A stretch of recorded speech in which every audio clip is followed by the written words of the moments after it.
Hey, welcome on in, guys. Tobin here with you. Hope everybody's doing fantastic out there. And thanks for checking out the channel. If you guys could subscribe, that'd be great. And I appreciate you guys stopping by. Either way, Miami Heat making a move, dude. Making a move. The Miami Heat are signing Nassir Little is signing with the Miami Heat after a little bit of a workout tour. The wing is signing a non-guaranteed standard deal with the Miami Heat, and adds to their roster. Is a little bit of an interesting move for sure.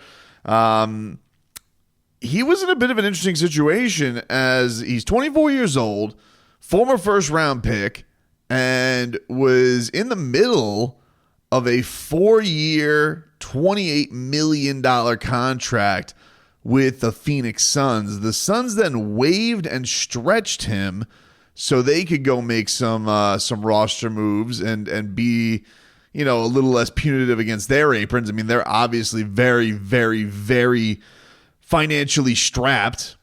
And, so they had him last year as, kind of a plug in some places and do some things after his first few years in Portland where he was drafted.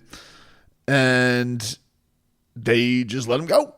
They let him go, and he had workouts set up with, some pretty good teams. Celtics, Warriors, Kings, and the Miami Heat end up signing him. 45 games last season, played about 10 minutes a game. Florida, he is went to UNC, but won state championships, a Central Florida kid.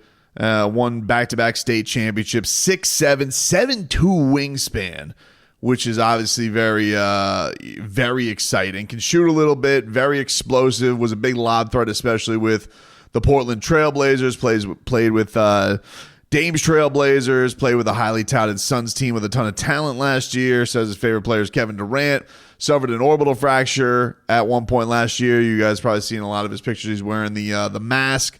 And, the story comes out, and it was broken. The first person I saw break it was Chris Haynes. So, he's trying to come for that Woj business. But obviously, a lot of the local guys confirming this afterwards that the Miami Heat were going to or are going to stay under the second apron. So we'll get into that box here in just a second on, what they're looking to do. But if you look at the Heat's roster, with the loss of Caleb Martin, you did need some kind of addition there to guard wings, especially with, Jimmy Butler being out. He's had that ability to, steal the basketball, cause deflections, cause a little bit of havoc. You look to probably his year 2 years ago statistically, where he did the most damage everywhere. He almost averaged 10 points a game. Was getting the most action, was playing nearly 26 minutes a game that season for the Portland Trailblazers, almost averaged a block a game that year, had over half a steal, just kind of filled it in all over the place. So I think that with minutes is probably like the most ideal level of him. How good of a shooter is he's capable. He's a capable shooter. That year he shot just under 4 attempts a game, 33%. Like, it wasn't that impressive, but it also isn't like unbearable. And then the next season he shot nearly 37% at almost 3 a game. Played a much more, consistent role that year, coming off the bench in Phoenix. But yeah, just kind of did a little bit of everything. Very, very young player. Just turned 24 in February, so he'll flip to 25 in the middle of this year.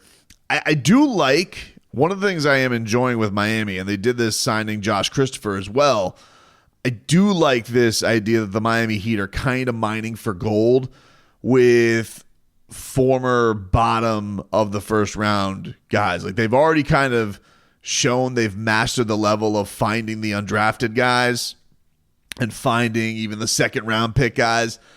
But I like this idea of like, all right, you take really talented guys. Now, this guy wasn't really Nassir Little's not really a cast-off because he did go sign a multi-year deal with somebody else. His organization, the Phoenix, he was in Portland, and Portland was basically going in the toilet. So he goes and he signs with a contender. He probably thinks he's going to be a part of this thing, and he's not.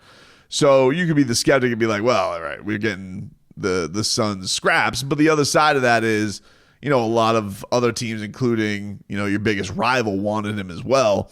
And now Miami's in this position where they add, his length and add his explosiveness and add, probably a guy that they're going to crank up to 100 on energy and effort and doing all of that stuff.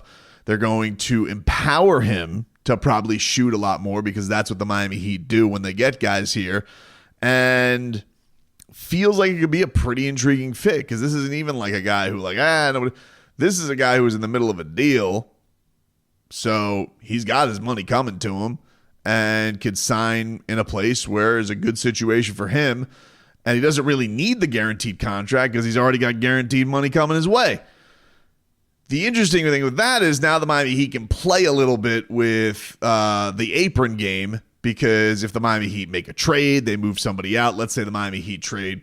I'm not saying this guy, but just let's say they trade Haywood at some point, or Thomas Bryant, or they trade Duncan Robinson or somebody. At some point, they could come back and guarantee this for him and be in a good spot as far as his deal is concerned. He's not eligible to be on a two-way deal. So going to be interesting because if you look at guys who can do that type of stuff, like Haywood, certainly you're going to put and is going to be your throw at, could even win a starting job, but you're going to throw at a lot of the best wings out there and tried and true. But if he gets in foul trouble, what if he gets chewed up on a game? Then, Jay Rich still on the mend on the smaller side. You then have Keyshawn Johnson, who's a rookie on a two-way deal. Alec Burks, probably there for a little bit more offensive punch than defensive. So who's going to be that guy who can fill in the Caleb Martin holes? This is an intriguing one. It's an intriguing one, I think, for the Miami Heat and what they can get from him. Again, it's a roster additive. It's like a little sweetener on it. This is not one I think that necessarily from the outlook will make the Miami Heat a even more of a contender, but it's an intriguing move. And I think with these end of the roster moves or guys that they see something in, and especially guys that they've had in for workouts, it'll be interesting to hear what Nassir Little says about his story and how he thought that all went. But when they really get their eyes on a guy and they get a chance to see him up close and think he's going to fit into everything, I think I think he kind of already knows. He was in that situation last year where he was on a lousy team, then he goes to a good team, and the role shrinks a little bit more, but also could have been a coaching clash. I mean, they had Frankel as their coach last year, and maybe this will be a guy where Spo just sees something in him at some point. I mean, the age being what it is, still feels like there could be a lot of things they could mine from that and figure out what his abilities are and what he can bring to the table for the Miami Heat. But yeah, we're now doing this on Monday night, so we are a week out from Media Day, which we're very excited to get to and see what's what there at Heatland, and then they go off to the Bahamas.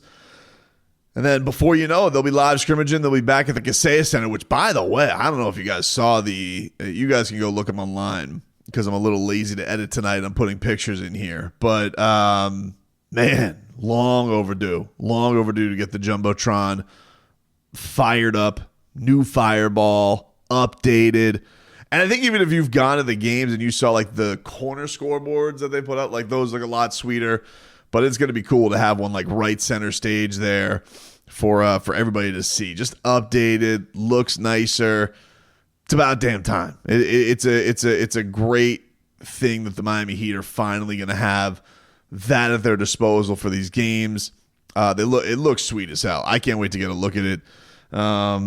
and see what I think it's going to debut at the red, white, and pink scrimmage.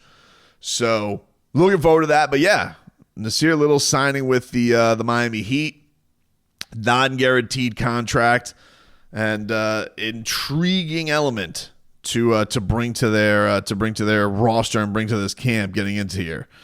Let's see any other.